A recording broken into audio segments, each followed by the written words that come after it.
Hello, and welcome to the Simp to Pimp podcast. I'm your host, Max, and with me is a special guest, PapiKnox. You can find him on Twitter at PapiKnox, PapiKnox. And what other social media do you do? Instagram, that would be Poppy_Knox. And you know what? Off the top of my Facebook, of course. But I always forget about it simply because I'm just not there that often. Back burner stuff. Yeah. Absolutely.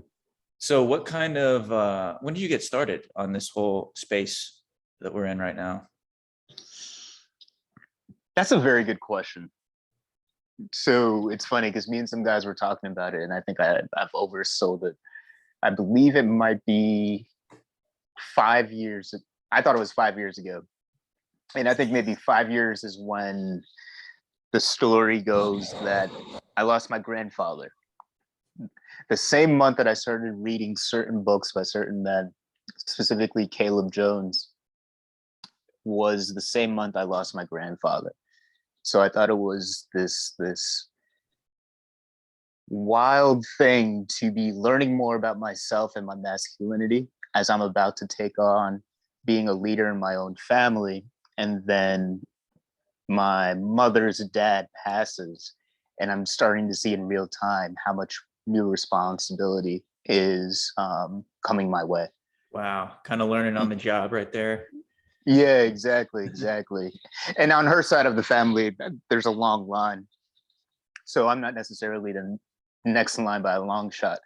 However, considering we don't spend much of our time with that family, it's really just her and her husband. And when her husband passes, if that ever happens in any, actually, let's not even talk about that. But at the end of the day, it's like that would be my role. And so that was about 5 years ago. I'm trying to remember the exact dates.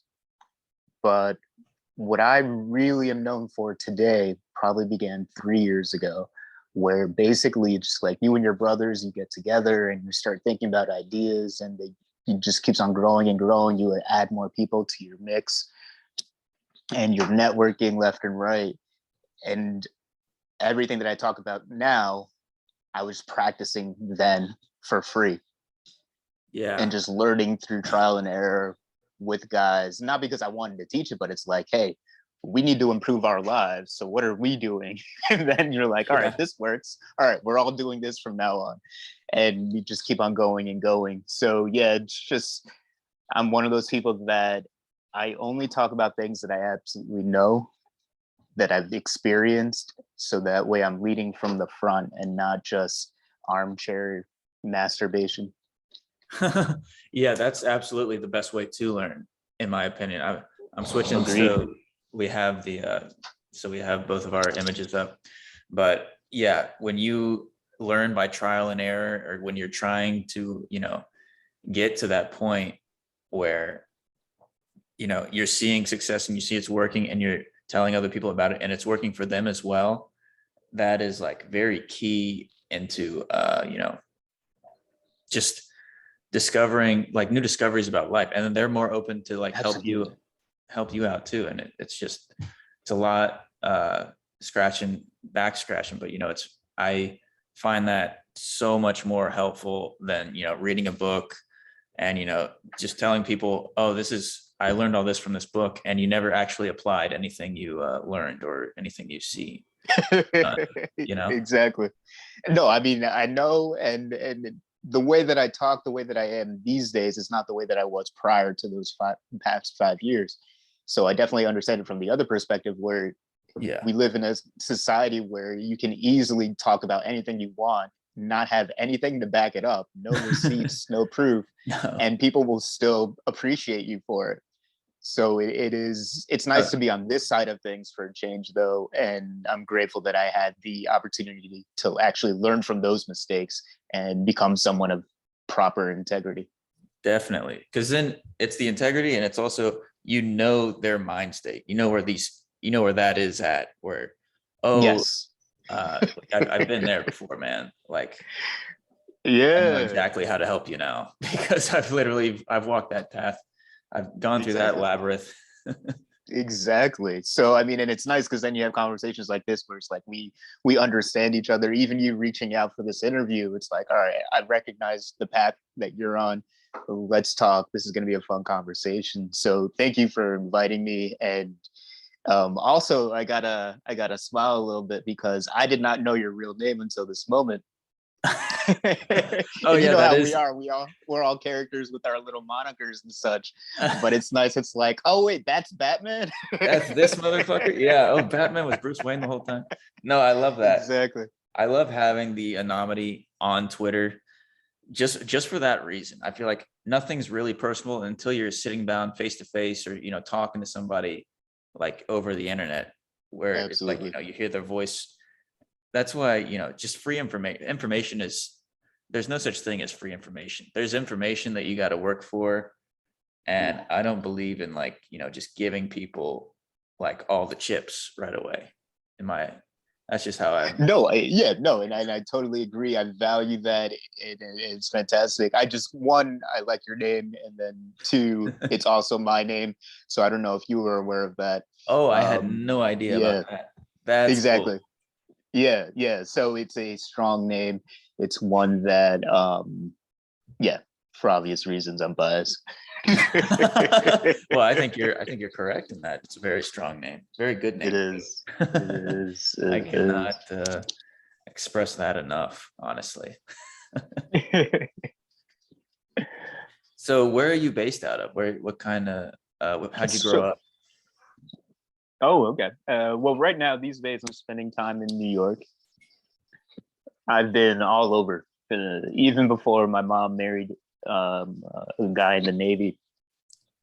I basically we live just everywhere. We just hop around place to place, Oh and man. I never even thought anything of it. I don't think of it in any negative way to this day. I thought it was a lot of fun. It's like, all right, we're here now. Let me enjoy it, and then when we go to the next spot, I get to reinvent myself, and that's why I enjoy my real name. But yeah, I've definitely had a lot of nicknames as I went to different parts of my life. And yeah, so New York is mostly where we're from in that sense. My family's been here about 20 years. I'm in a town called Saratoga Springs. I don't mind sharing that publicly. And so my family is about 10 minutes from me. I have my own spot.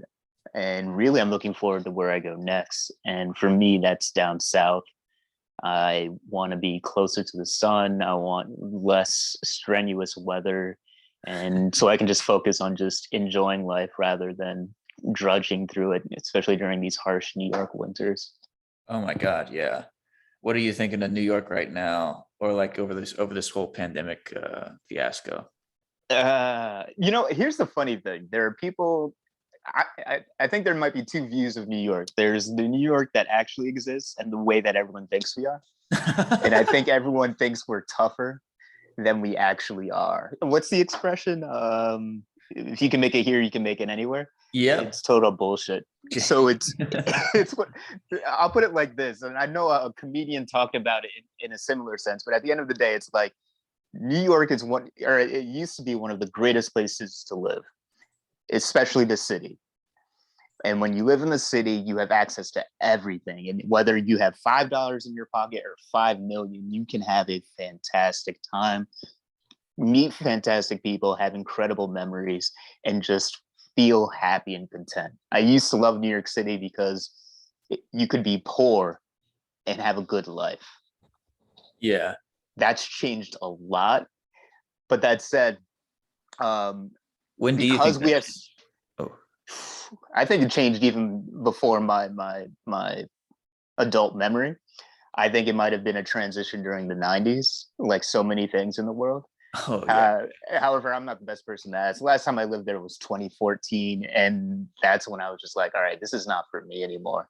The glamour, the glamour is still there, but I think after 2020, I think we all noticed certain places just aren't exactly where anybody needs to be or wants to be. Oh All yeah. that said, like when you're living in New York, you can eat anything at any time.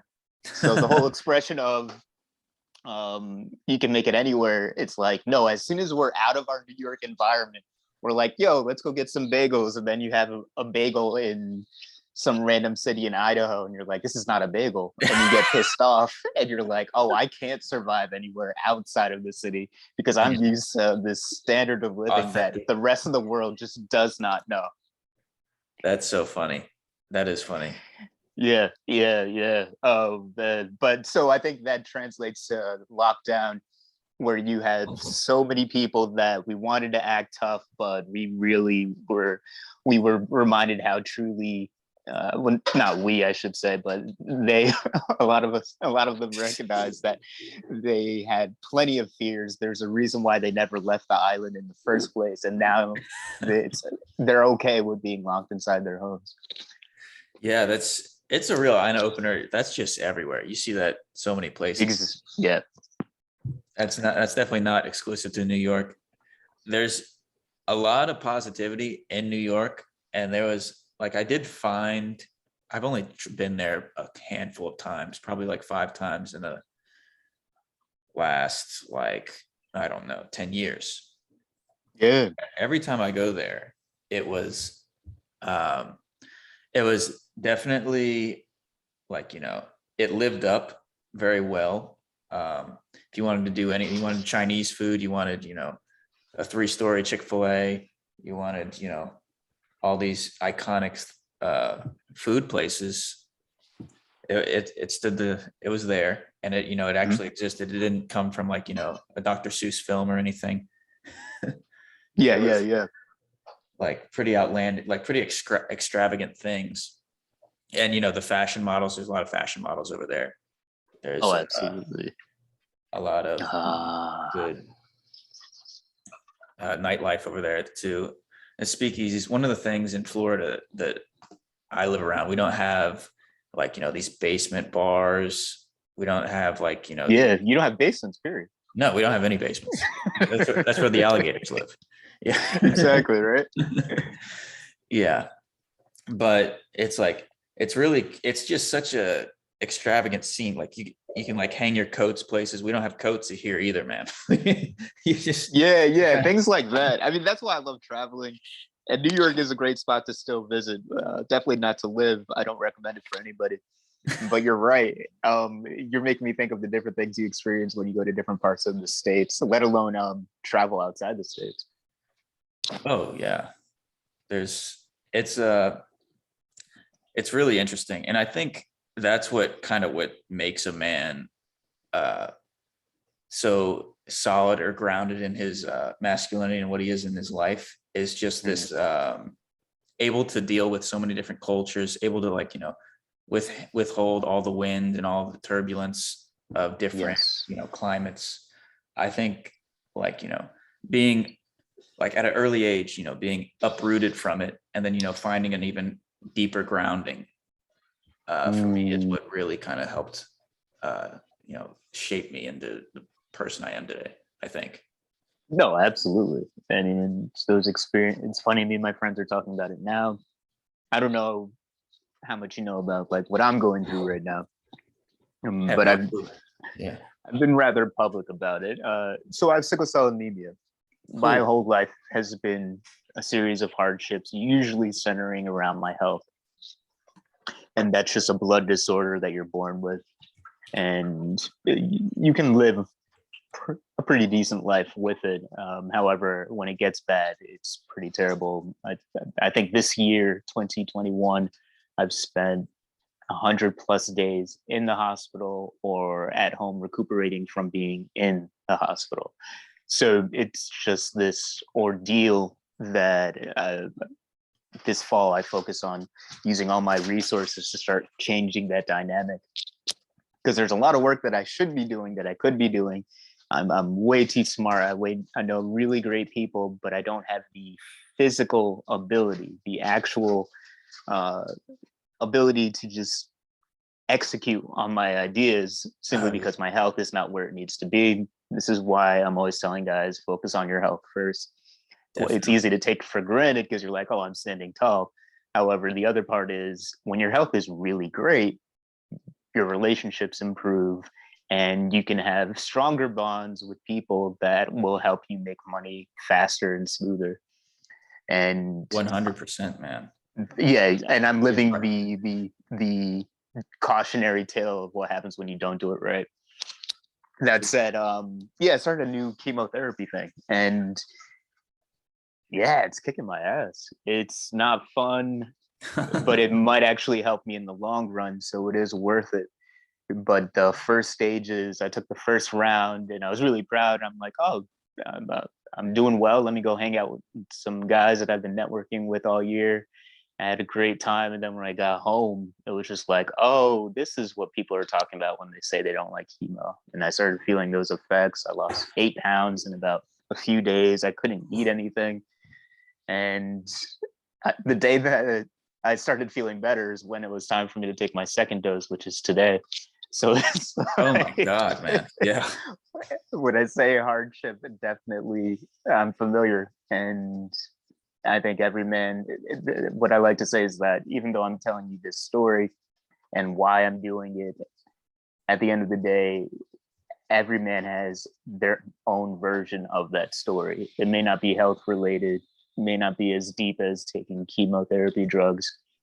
However, it's the same thing where it's like you are taxed on a level where it's hard to figure out which way is up.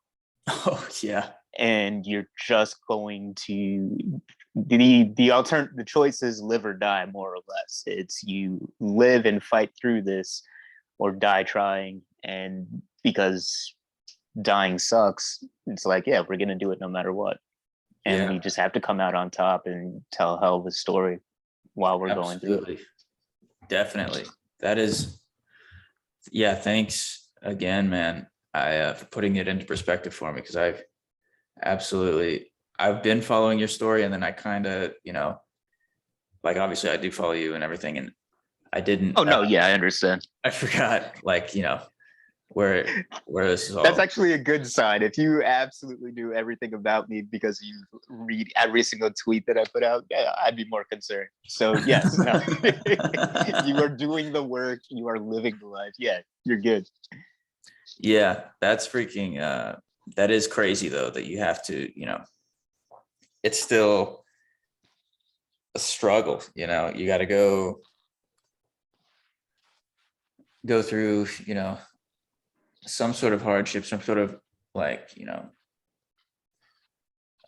grounding experience to put you back. But Yeah, you gotta, that priority list, it brings you back to how, serious am I going to take my health? Like, am I going to sacrifice, sleeping? Am I going to sacrifice all those things? And in the end, would it be worth it? Because you could get there. Chances are, if you get there in 5 years, if you get to where you want to be in 5 years, but you only have, like, 7 years to live with that, or you could take care of your health now for like 5 years, and then get there in, like, 7 years, because you're going with it as well, and you live much longer. You can enjoy it for much longer. You can see your kids after. You can like, read all of it. Exactly. For example. I mean, that's a great example. And here's the other side of it, because the harsh reality is we actually don't know what the terms are. So I could do everything that I'm telling you. I could be absolutely perfect in about a year, and then I die because I got hit by a bus. Unfortunately, you can laugh. Yeah. So it's okay to laugh. Don't feel guilty about it. But that's the point, which is we don't know what's going to happen next. So it's like, it's easy to look at someone and be like, oh, Knox has this health issue, poor him. But it's like, you can be hit by a bus tomorrow, and it's like, who was really the poor one in this situation? Exactly. And that's why I tell guys, don't get caught up with pity. Pity it's useless. It's a distraction. We all know what our responsibilities are. We got to focus on them, commit to them, because nothing is guaranteed. And I don't mean this in any cliche way, but at the end of the day, we recognize that you and I are having this conversation before New Year's Eve, and everyone is waiting until January 1st. On January 1st, I'm going to be new me. On January 1st, I'm going to get started. On January 1st, I'm going to crush it.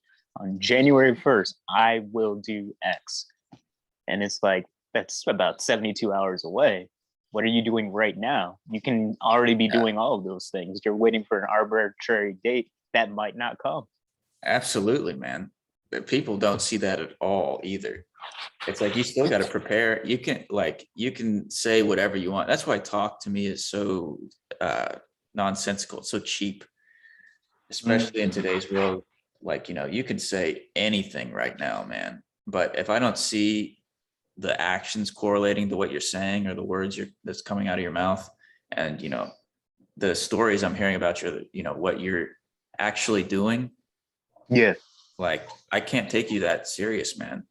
Not today. Because there's 100 people tweeting at me. There's 100 people wanting to talk to me or whatever. Yeah, exactly. Give me some advice or give me some sort of, new freaking, business deal. And, I can't tell if you're a leech. I can't tell if you're serious. I can't tell if, you're just trying to get my money or something. No, absolutely. Unless I mean, and for me, I always go off of receipts. I want to actually see what you're talking about, and not see it because you wrote it and I read it, but to actually see a picture that demonstrates that you actually did it. I try to post pictures as often as possible so people can actually see, especially when they see that, like I said, with all the health things I'm going through, that this is my voice, this is my tone, and this is what I look like. And it's like, all right, cool. I don't care if you're bigger than me or smaller than me. If you're going through something, you got to push through as if you're the fucking man. You're a god that has unlimited power. Act like it, regardless of what your true circumstances are. Because I would just want people to see the work, not the man doing the work. definitely, man. Yeah, because at this day and age, we're idolizing the wrong people. Oh, and yeah. I grew up in a generation where my dad was my hero. It wasn't Iron Man. It wasn't any of these fictional characters that they give us that so many kids love celebrating. It wasn't a funny comedian. It wasn't that. Don't get me wrong. I had these guys that I admired and I emulated. However, at the end of the day, my family was first. My dad was the one that I'm like, all right, I want to be like this guy. And that's a great as I priority. came into my adulthood, then I became my own hero. Because at the end of the day, no one's going to save me but myself.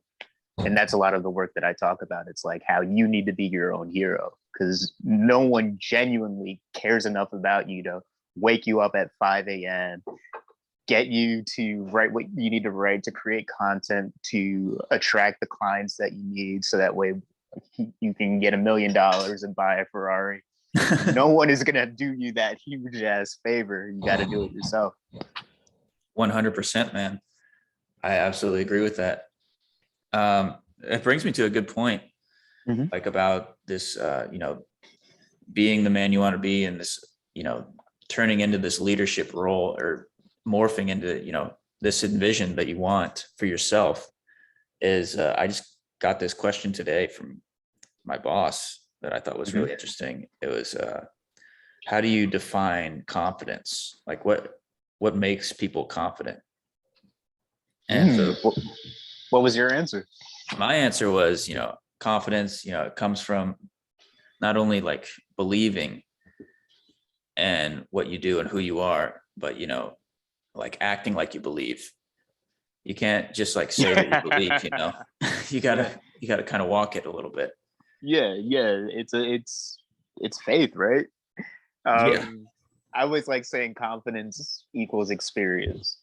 The more experience you have, the more cocky you're going to be, the more confident you are, because for a fact, you're not guessing. You absolutely know for a fact that if I do X, I'm going to get Y result.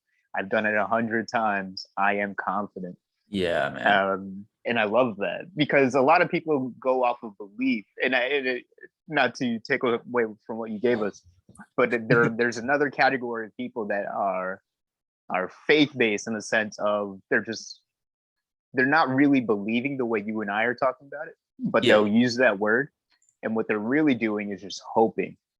And they're I believe this is going to happen. I believe this person will win the election, whatever the case may be. But it's really just a hope thing. No, it there's isn't. no action going towards it. No And you really need preparation. to shift that. Yeah, exactly. You Yeah. really need to shift that energy to, I know definitively this will happen because I see X, Y, and Z already going on. So That's it's almost like predicting the future, but in reality, it's like this is inevitable. You just have to see all the variables at play. Yeah, you're literally seeing through it. And there's going to be people trying to waver you away, but you can see literally right through these people that Yeah. what's going to happen and how you're going to get there, because you've been through it 100 times. There's ways to do it. There's you've been through it 100 times. There's people that fake it till they make it, but there's and then there's just knowing someone so well, and you just know how this story how the story ends. Yeah. And that those are like very, very key to building confidence, very key to showing confidence. That was the big, that's the big missing part right there, is just the you can say all the BS, and you can believe all the BS, and put your hands down and pray, and hope like to have this confidence, or hope to have like something to happen. And then there's people that put in the work right after they pray. People that put in the work right after, they go for it. I think Drake has a line. It's like, I pray. He's like, I pray to the Lord, and then I go out and do it. I forgot what the hell he says, but it was something like that. Oh, that's cool. I don't listen to Drake that much, but I mean, that's a great sentiment to have, which is I mean, I don't know if you read the Bible or you follow Christ or whatever, but I certainly do. And that's what the lessons teach. It's that I'm not doing this for you. And he's pretty upfront about it. God's like, I'm not doing anything for you. You're doing it for yourselves. And there are so many different examples where he's like, he actually punishes men that are idle and are just sitting around judging others for not being so pious. And he's like, no, but the guys that I celebrate are the ones that are actually doing the work. You need to do the work. Yeah. It's not just hoping and praying. And they're like, oh, God will fix it. It's like, no, he's going to punish you just for saying that, just for waiting for, yeah, exactly. Because the thing is, his way of fixing things is, I gave you all the skills that you need. Now go use them and fix it yourself. Like that's how it plays out. Absolutely. There's that I don't know how familiar you are with things, but there's it's called the parable of the talents, a story told twice by Jesus about, let's say, I don't know, let's say this guy owns a whole bunch of land and he has 3 guys working for him.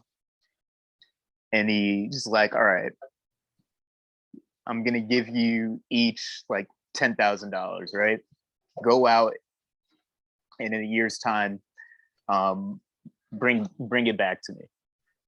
And he goes to the first guy a year later and he goes like, oh, what did you do with the money that I gave? And he says, oh, I put it into work, made some investments, and now I have 100,000. He goes like, that's fantastic. I'm gonna give you 100,000 more just to say thank you just to reward you for doing well. So he actually gave him more. He didn't take it back. And then the second guy is like, oh, I actually did. I made 20. I did something similar. I just happened to make more with it. I did $250,000. He goes like, that's fantastic. All right, let me actually help you out further. I'm going to give you $250,000 extra to go do even more with. And then the last guy is like, all right, where's your money? He goes like, oh, I know that you love money so much. And so the first thing I did was bury it.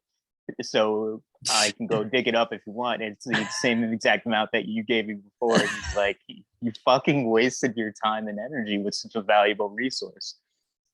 Yeah. Because you were afraid. That fear, man. That is a good story. I don't think I've heard that one. I remember there was one, I don't even want to mess it up.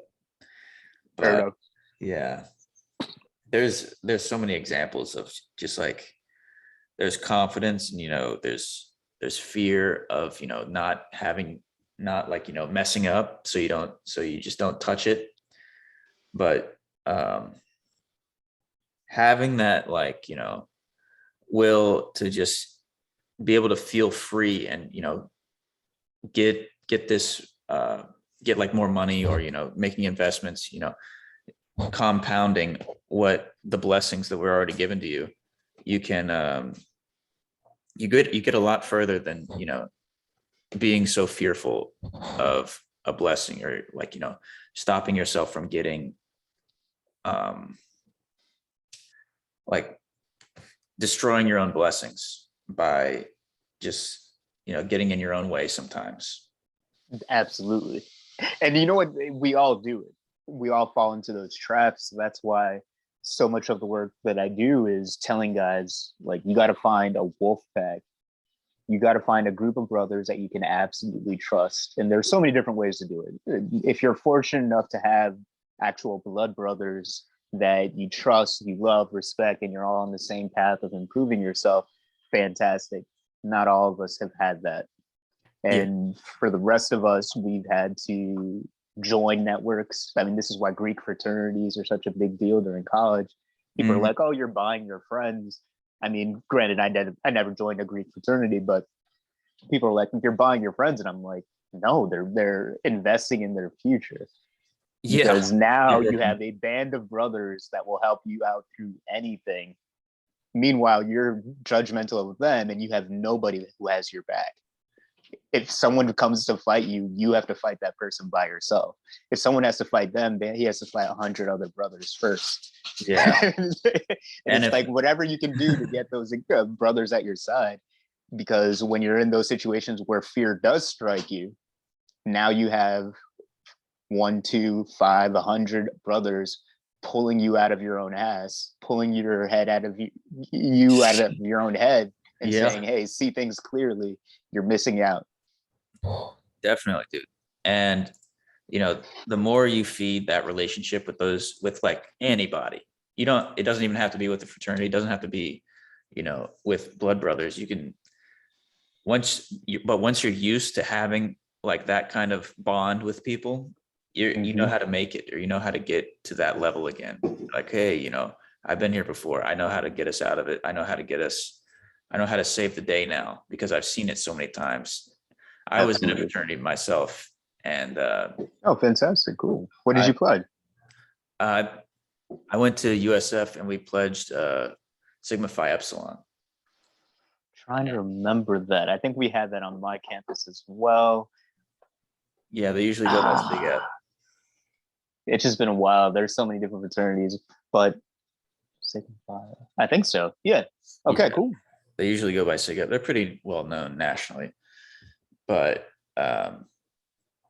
so I've seen plenty of parties that, you get the cops knocked on the door, you get a few brothers like in handcuffs, and some freaking soon to be lawyer talks everyone out of it, and everyone comes home safe. And it's a freaking miracle when you see like helicopters flying over the house, and freaking cops are bringing the canines out. We had one guy. Are you allowed to tell the story? Yeah, I'm about to tell a story. One of the freshmen, like pledging our fraternity right now, or not right now, but back in the day, he said he never really came clean with the story, but basically him and this girl goes to the neighbor's house in the porch and start having sex. And the neighbor's daughter, who's like 5 years old, 4 years old or something, saw them, gets the parents, and the parents call 911, and they get the whole freaking armada on us. We got like freaking helicopters coming over our house, like pointing down, and there's like 2 SWAT cars, and somebody left the door wide open, so that the cops are like searching the whole house. Pretty much everybody who lived there like was in handcuffs, and so many people, so many stagnant people at this point, out of fear and everything. There's so many different things going through people's heads, but then somehow we had like a few brothers like prevail, kind of talk to these guys and say, hey, we don't know what the situation is. Obviously I wasn't in this meetings at these times, but Mhm.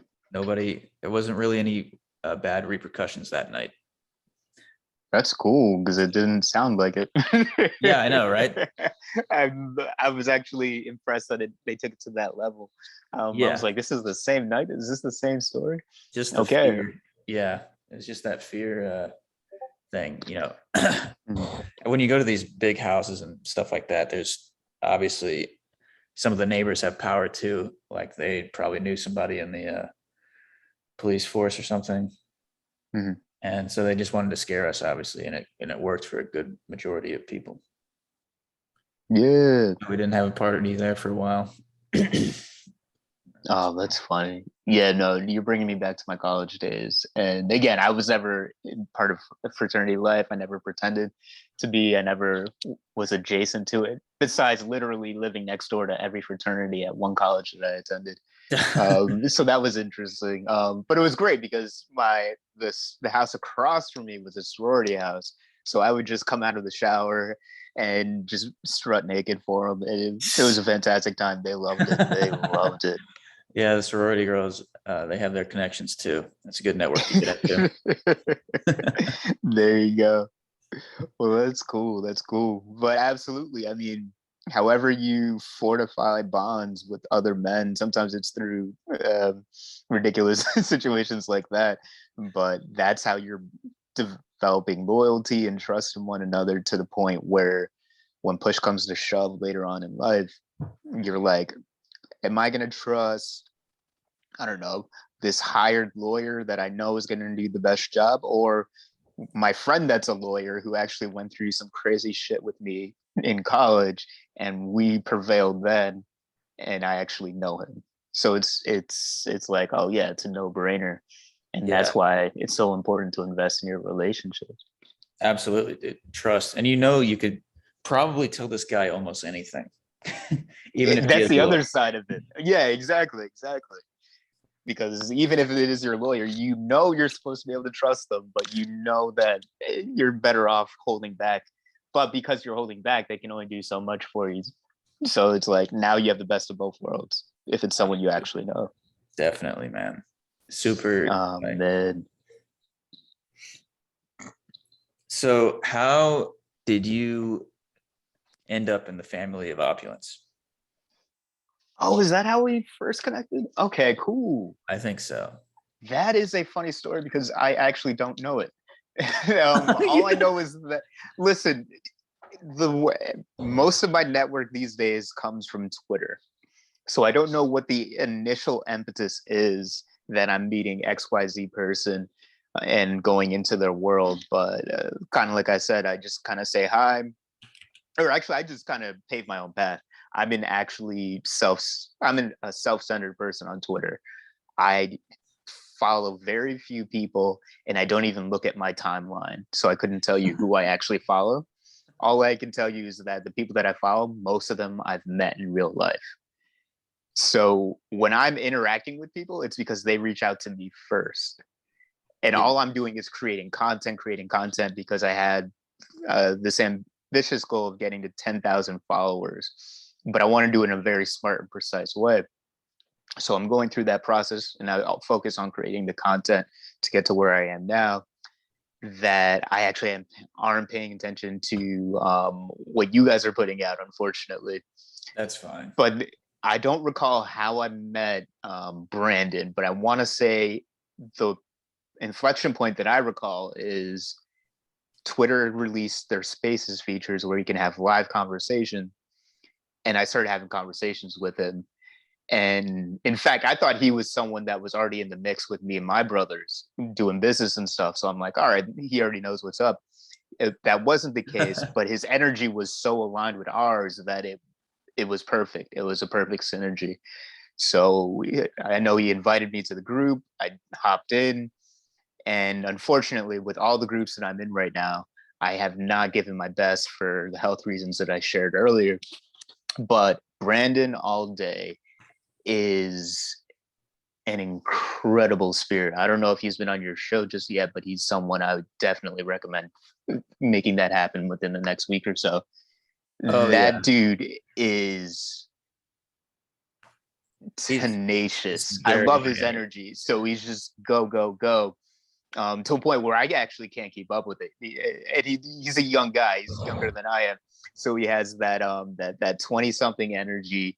He wants to take over the world and he absolutely will do it. And he has this knack for just attracting the best out of people and making them want to like build with him, which is very hard to do, especially when you're figuring things out for yourself. And I love the way that he's able to do that. He brings out the best in people, and I'm looking forward to what he does with Opulence. I've been there for about 6 months, maybe even longer. I'm one of his leads there. Again, for health reasons, I haven't done much, but at the end of the day, I'm always guiding the guys when I do have time around how to think about problem solving. So I see everything as chess, and I love teaching people how to play chess, the game, as well as apply chess to life and realize life is just one big old game. Wow. Yeah, I'm actually a big fan of chess as well. Cool. Brandon has been on the show only once, and it was an absolute banger of a show. It was really fun. I believe it. Yeah, he's very very unique energy, very cool guy. Talked to him a few times after that. We've had like a few meetings and things. He is absolutely somebody that I want to continue working with.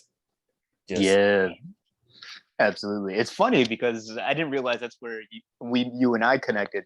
I thought it was somewhere else. I just hit him up recently, like today, because I want to make sure that we do some business together. And I think he can help me out with building out my business. So I really like the work that he's doing with lead gen, which is my least favorite subject. So it's like, all right, if I can hire you to do this for me, I'll be a whole lot happier. Great guy. Yeah. He is tenacious too. He's going after that work. Like he's like, I think he like salivates when he hears that he has work to do. Mm-hmm. Yeah, exactly. And that's what you want to be around. Absolutely. So I love that. So he's definitely on my list. I don't know if I told you, I have a list. Basically, I'm trying to meet at least 1/3 of all the people I follow on Twitter. And that's one of the reasons why I don't really pay attention to like consuming things on Twitter or any social media. I don't even watch a lot of TV and stuff. It's that I just want to do everything in real life. So it's like when I got to meet about 50 guys, no, exactly 50 guys. There was an event that my team put together, and I got to meet about 50 guys that I've been talking with for the past year or so. And that meant more to me than following any of them on Twitter. So next year, I'm like, all right, I want to meet more of you guys. And he is definitely on that list. You're on that list. And yeah, it's one of those things. It's like, I don't want to talk. I just want to actually see you. And dude, yeah. Is this real? Because that's awesome, dude. When I see so many people, dude, whenever I go out here in Florida, you can kind of go out a lot. And yeah. I just meet people that are, the same person. I feel like I've met the same person at least like 50 times. They got different faces and shit, but they are the exact same replica. Like I've had the same conversation with the same person that has different faces and different names. I don't know how many, I couldn't keep track of that. Yeah. And it's like, I need to find, game changers. I need to find, people. I want to talk to like people who actually, use their brain and stuff. It's like totally bizarre. Absolutely. I felt like I met, like when I went to New York and I was like, talking to girls there, they were very unique. A lot of them. Just by the way, I guess I was just talking to models, but like they were like really tall and they were definitely like kind of funny. They had some funny moments. Okay. I think I know what you're getting. Yeah. Yeah, it was a little but here I went to Miami with Cody. I don't know if You remember King Cody? Yeah, no, I remember. Cool, you guys have actually met. Yeah, we just met literally last week. Actually, it was No, that's fantastic. I'm happy to hear it. yeah, and that was a pretty interesting time. I don't know. He was supposed to be recording me, like, hitting on girls. That was going to be like our YouTube skit, and it would Okay. be kind of funny. Like, and then we go into the podcast afterwards. But but my mic wasn't working. There was like a $200, like I could go to Best Buy and get like a $200 mic, but then I'd have to like also sync it with my computer and my phone or something like that. Oh, it's a whole And thing. we only had that night, or we had that day, but like, we were just running around too much and it didn't end up working out. Gotcha. So we just went But out. I'm just glad that you made that trip, or however the case it was, and you got to meet. I mean, it makes all the difference. we I think we fall into that trap where we realize we can talk to anybody almost anywhere, and we're really happy. And we're like, oh, this is so cool, whether it be Twitter or whatever tool. But at the end of the day, nothing mimics just seeing someone, looking them in the eye, shaking their hand, breaking bread. And if you're like me, just having some scotch and some cigars and steak, and just really connecting on levels that, yeah, there are things that you will never talk about on Twitter and that you can't talk about on Twitter. But I mean, even if you could, even Yeah, even if in you spite of tried. that, like there are things Yeah. that you just don't even think to bring up on Twitter. So it's like you have to meet these guys in person, and it's good to see you doing that.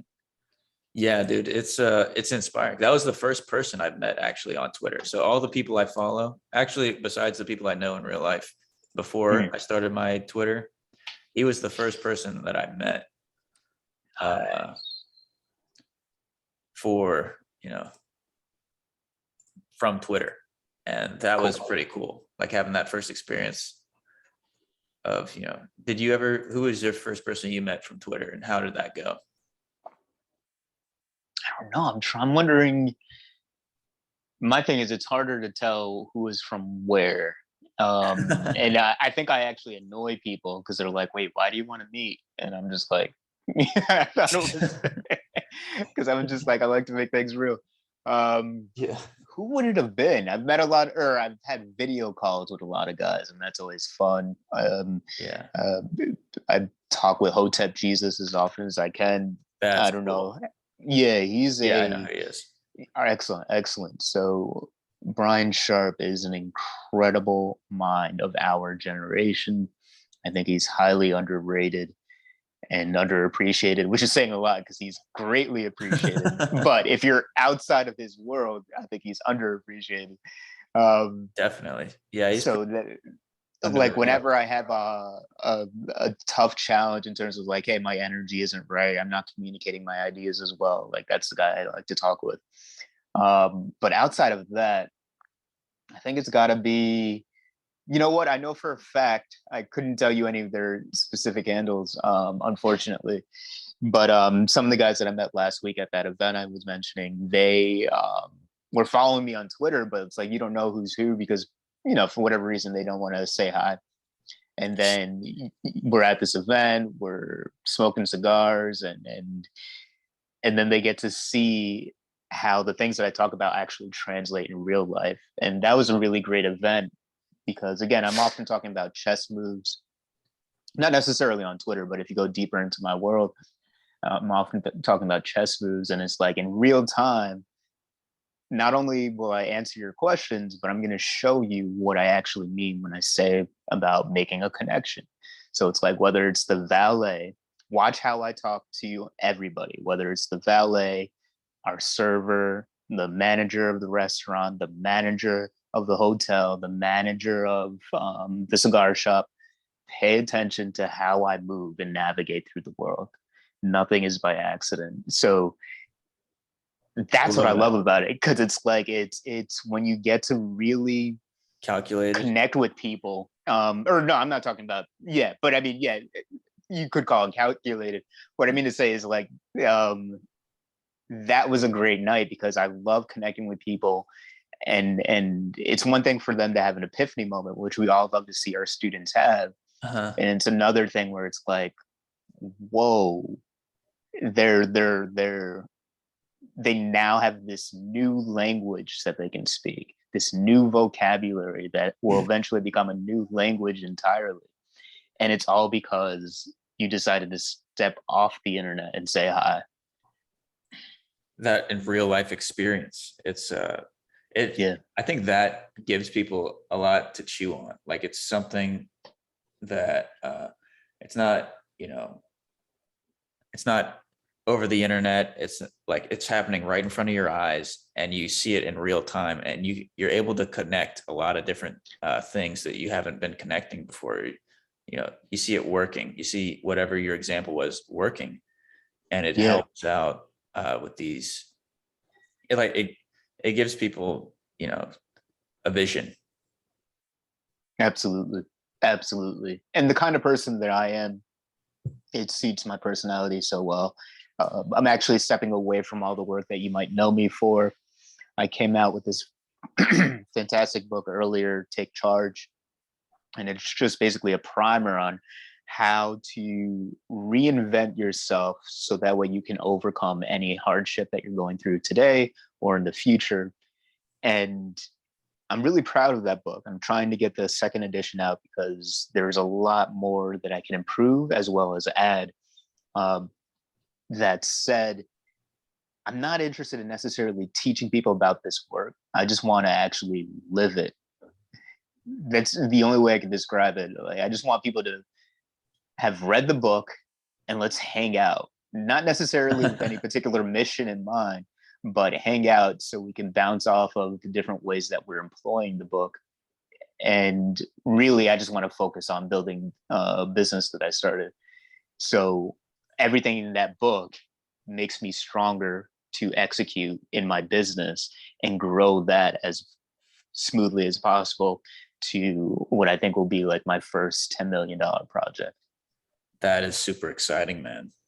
It is, especially when you start thinking about the numbers and you're like, I mean, I've always talked about it, doing it, but now I'm actually You're at the there. point in my life where I can actually pull it off.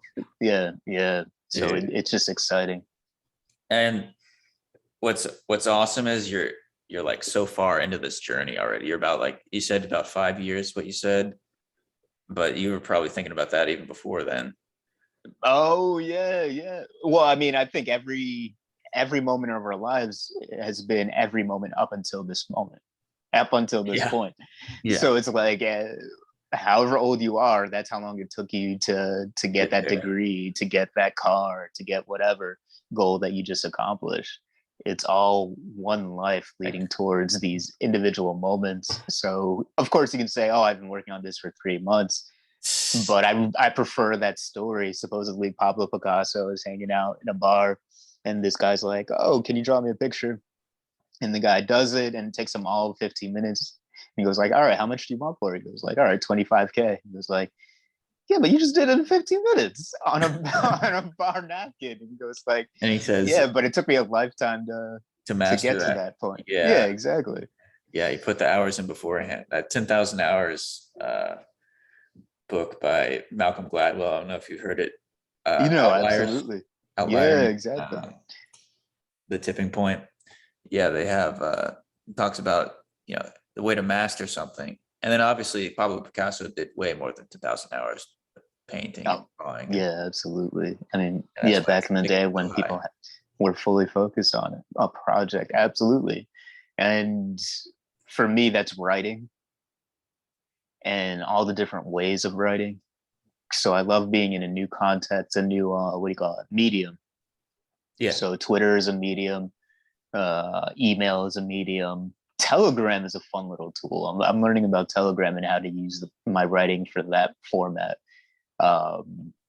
And it's funny because some people, not even some people, everywhere I go, people are like, yo, you should be a pastor. I think that was your calling. And I'm like, all right, we'll see what happens.